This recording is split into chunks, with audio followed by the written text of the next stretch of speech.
Okay, so basically that was the finished sheath, and we'll just test the sheath now to make sure it fits well. And push the sheath heart of the knife home and see it fits in there nicely. It's not coming out, it won't fall out, and we know it's a good fit. So basically that's the making of the Mora Companion leather sheath kit with the 45 2000.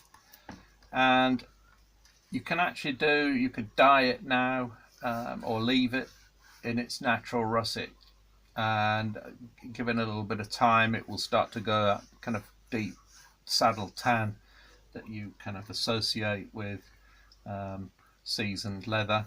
We could put some oil on it, and that would make it nice and supple. We don't want it to become soft, or else it won't hold its shape when we're putting the knife in and out.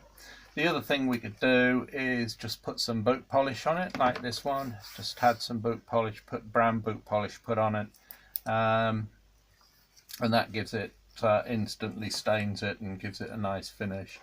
If you're careful about how you put the boot polish on the edges of it, it will actually start to sort of seal down, you might say, these fluffy little bits that appear on the edge of the sheath. But basically you can do what you want with it now. It's ready to be used and complete.